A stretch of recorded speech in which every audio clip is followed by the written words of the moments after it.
Hello everyone, my name is Gabor. You could have seen my posts on different modeling forums both in the East and in the West. I write about aviation subjects, but this is now something completely different. I never tried this before, so let's see what I can do in reviewing a kit from the box. I never done this before, but and don't have the technical background to it. Lots of friends have said that all you need is a phone, and you can do it. So I do have the phone here.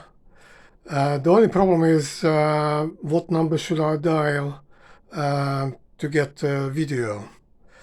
I'm not really sure about this, but in the end, a friend lent me one of those palm-sized things, and so I think I give it a try and see what we can do. Something very interesting landed on my workbench. This is a brand new kit from AMMO, the Spanish producer, and it's a MiG-17F version, a Fresco C, which a little background to it.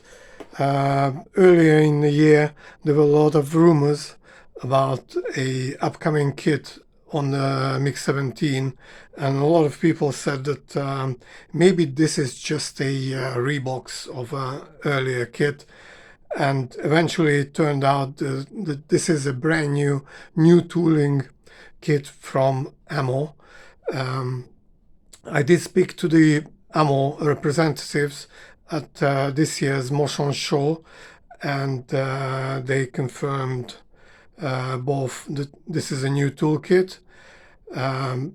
The new sprues were visible at the show. It was possible to have a close look at them, and eventually we now know that the metal was cut for the kit by Kinetic. And so let's have a look what's inside. I don't have smooth background music for this. I don't have any flashy pop-up menus. I would say what's important for the modeler is the plastic parts, and so I think what it should be, this review should be, is about hardcore plastic parts review. The kit I have is the premium version, which is which has a lot of extra parts.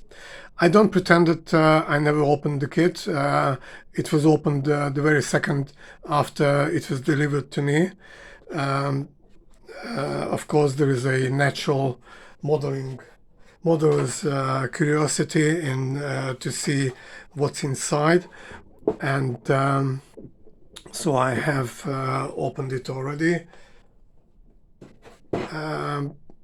AMMO, the kit is fairly heavy, and it's due partly to the fact that there are a lot of AMMO advertisings inside.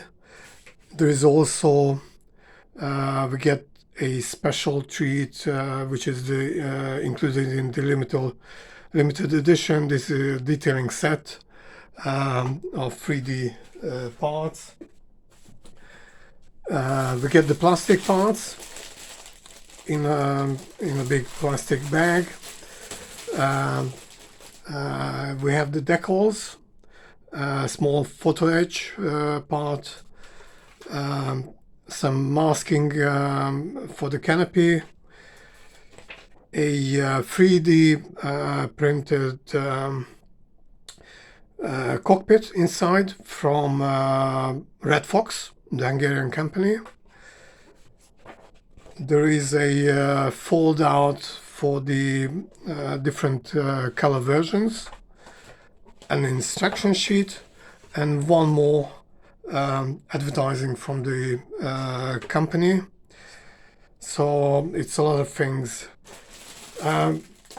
What's most important for a modeler, I would say, is the actual plastic parts. So let's have a look what the plastic parts are about. There is one bag which has 3 sprues. There's sprue 1, which is for the fuselage parts and all the other bits and pieces. There is sprues B, which has the wings and small parts, and there is also a sprue for the clear parts.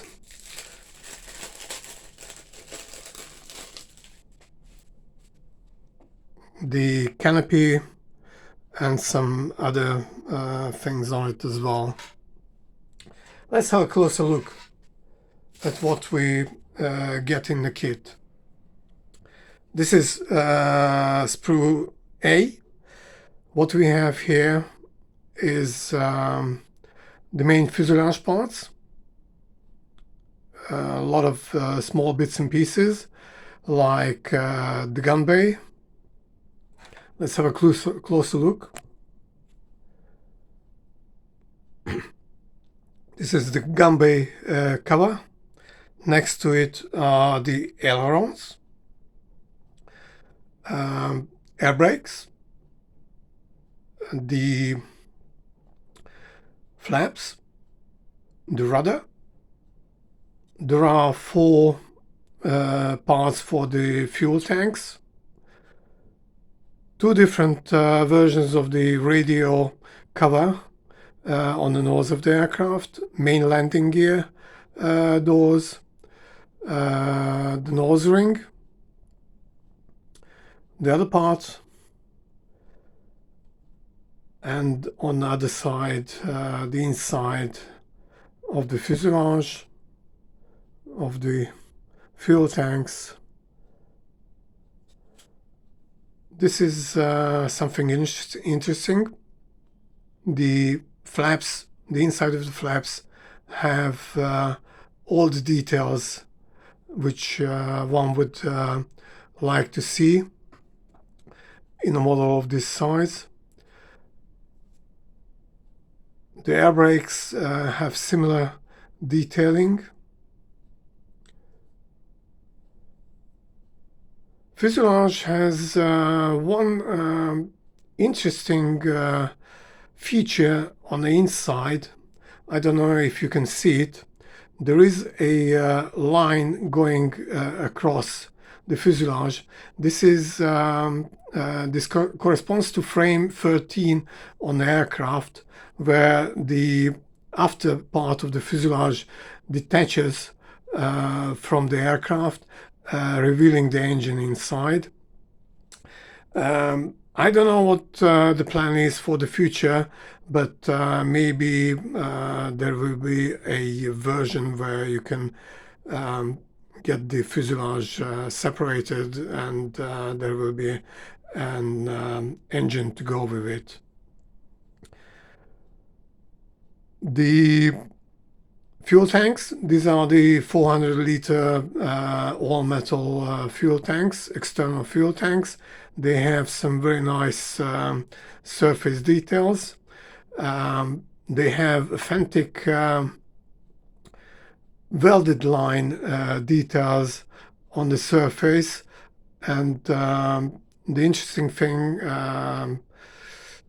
which is not really clear, why on the nose there is an engraved detail, while on the rest they are welded details, but that should be no problem. The nose radio compartment has 2 versions. One which has the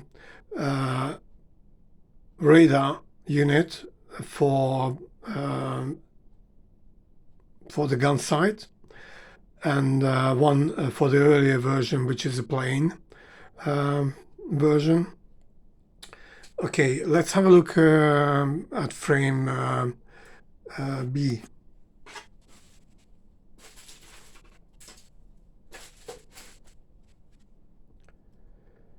We have the wings. I have to say that the aircraft has no rivets details. It has rivets, it has some fasteners for all the appropriate panels. The wing fences are provided separately in the form of a photo etch. So they will be of appropriate thickness. The underside of the wings has a bit more detail. It has the correct SRO antenna for friend or foe. It has a lot of internal details, like for the flaps, for the undercarriage detail.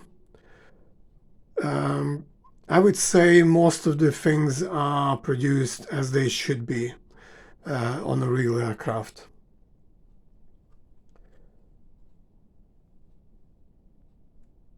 Let's. This is the engine and the cockpit, wheels, intake splitter plate, nose, undercarriage bay, some of the small parts, some of the seat parts, some antennas, some more parts for the seat, the back of the cockpit wall, undercarriage, main gear, nose gear, and some work jacks, the cockpit main part.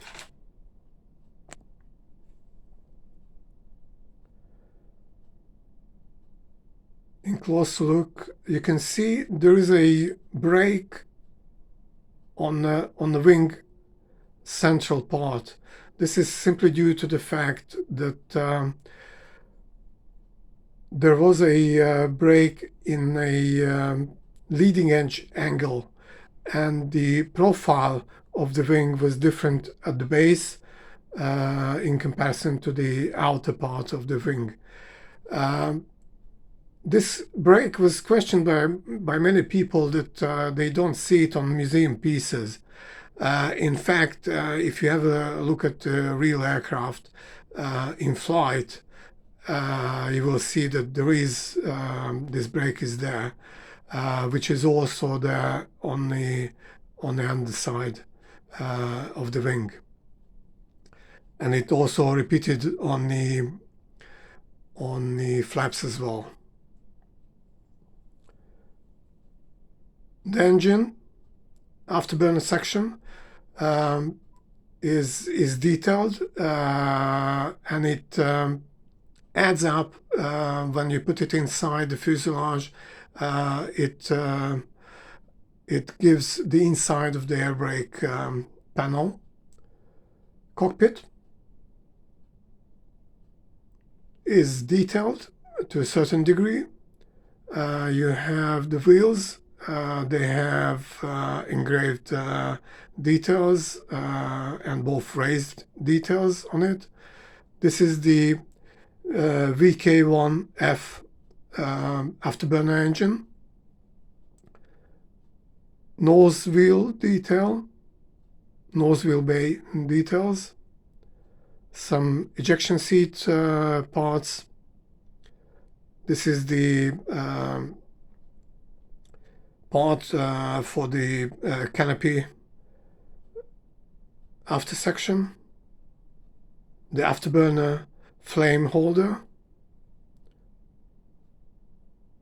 the antenna, instrument panel, with raised details. Ejection seat back. This is the nose part for the canopy. The seat pan itself. Nose gear, wheel, main landing gears, nose landing gear, the working jacks for different parts of the aircraft, and we're back to the upper part of the wing, which has integral the pitot tube on it. So this is sprue B. There is there was a slide mold version they did.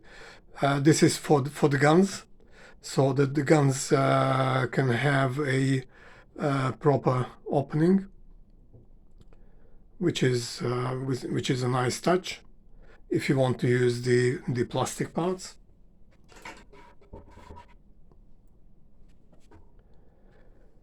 Here's the canopy, which is nice and thin. It has a clear part. You can ask what I don't like about the kit. There is a part here which I don't really like. In the back of the canopy, behind the seat, there is a floor panel, and there are four, two on each side, four small cutouts which position this part. But when you put it in and when you paint the canopy, unfortunately, this cutout will be visible. I don't really like that, but maybe there will be a solution to this later on.